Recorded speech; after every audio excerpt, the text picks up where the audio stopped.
ফাঁকা মাঠে গোল দেওয়ার চিন্তা ধারণা রাখতে গিয়ে এবার অনির্বাণের মায়ের কাছে হাতে নাতে ধরা পড়ে গেল কোয়েল। হ্যাঁ বন্ধুরা, ভিডিওতে লাইকই দেখতে থাকুন। রাই যখন ও বাড়িতে থাকে ঠিক সেই সময়ই কোয়েল বলতে থাকে যে নীলু তো আবারও আমাকে টাকা জোগাড় করে রাখতে পারলো, তাহলে নিশ্চয়ই আমাকে আবারও ওকে টাকা দিতে হবে, তার জন্য তো আমাকে আবারও চুরি করতে হবে। আর চুরি করার এই একটা সুবর্ণ সুযোগ, কারণ এই মুহূর্তে রাইও এ বাড়িতে নেই আর অনির্বাণও একটু বেরিয়েছে। এই সুযোগটাকে কাজে লাগিয়ে যে করেই হোক না কেন আমাকে এখান থেকে আরও কিছু টাকা সরিয়ে ফেলতে হবে। অন্যদিকে অনির্বাণের মা যখন কাজের মাসি থেকে শুনতে পায় যে কোয়েল রাইয়ের রুমে ঢুকেছে, ঠিক সেই সময় অনির্বাণের মা বলতে থাকে যে রহস্যের গন্ধ তো আমি আগে থেকেই পাচ্ছিলাম, কিন্তু এবার আমার সেই রহস্যটাকে রিয়ালিটিতে আমাকে কনভার্ট করতে হবে, আর তার জন্য এবার কোয়েলকে আমি হাতে নাতে ধরবো। অন্যদিকে কোয়েল বলতে থাকে রাইয়ের রুমে ঢুকে যে এবার ফাঁকা মাঠে গোল দিব আমি, কারণ চুরি করব আমি, আর এবার রাই তোমার ঘাড়ে না, এবার আমি কাজের মাসির ঘাড়ে দোষটা চাপিয়ে দিয়ে এখান থেকে কেটে পড়বো। অন্যদিকে এই কথা বলা মাত্র কোয়েল যখন আরও একবার অনির্বাণের লকার থেকে সেই টাকাগুলো বের করতে যায়, ঠিক সেই সুযোগটাকে কাজে লাগিয়ে অনির্বাণের মা আড়ালে দাঁড়িয়ে কোয়েলের সেই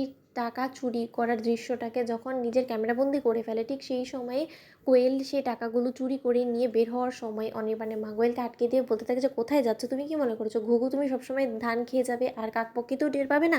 আমার ছেলের এত মাথার ঘাম পায়ে ফেলার টাকাগুলো তুমি এরকম করে দিনকে দিন চুরি করে করে কমিয়ে দিবে, আর সেটা মা হিসেবে আমি সহ্য করবো? সেটা কোনোদিনও নয়। আমার আগে থেকেই তোমার উপরে সন্দেহ হয়েছিল আর তোমার উপরে আমার নজরটা অটল ছিল, কিন্তু তা সত্ত্বেও আমি কাউকে বুঝতে দিতে চাইনি। কিন্তু তুমি কি মনে করেছো আগেরবার তুমি আমার ছেলের বউয়ের কাঁধে সকল দোষ চাপিয়ে দিয়ে এরকম করে নিজেকে নির্দোষ প্রমাণ করতে পেরেছো বিধে এবারও পারবে? সেটার কোনো মতেই সম্ভব না, কারণ সেই সকল তথ্য প্রমাণ এবার তোমাকে চোর সাব্যস্ত করার জন্য আমার কাছে আছে। তখন এই কথা বলা মাত্র কোয়েল বলতে থাকে যে তার মানে আপনি কী বলার চেষ্টা করছেন বলুন তো? তখন অনির্বাণের মা বলতে থাকে যে তুমি এই ঘরে আমার ছেলের বউয়ের অনুপস্থিতিতে কী করছিলে বলো তো কোয়েল? তুমি আবারও এখান থেকে টাকা সরিয়ে ফেলার চেষ্টা করেছো, তাই তো?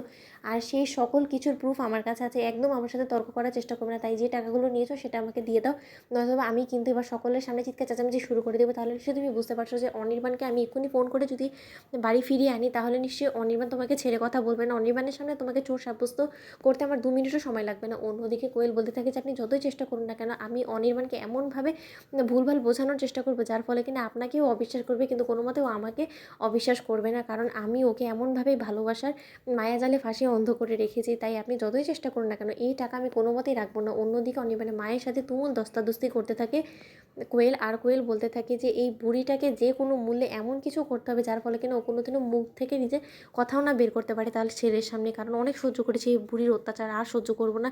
এই বুড়ি কি মনে করেছে যে আগের বারে অতীতে সময় আমাকে যে পরিমাণে অত্যাচার করে বাড়ি ছাড়া করতে বাধ্য হয়েছিল সেভাবেই এবারও পারবে? কোনো মতেই না। এবার এই বুড়িকে আমি বাড়ি ছাড়া করবো আর ওর এই পুত্রবধূকে, এছাড়া আর অন্য কেউ এই বাড়ি ছেড়ে বেরোবে না। অন্যদিকে কাজের মাসিকে অনির্বাণের মা বলতে থাকে যে মাসি তুমি দাঁড়িয়ে দাঁড়িয়ে দেখছো কি, এই মেয়েটাকে আটকাও, ধরো।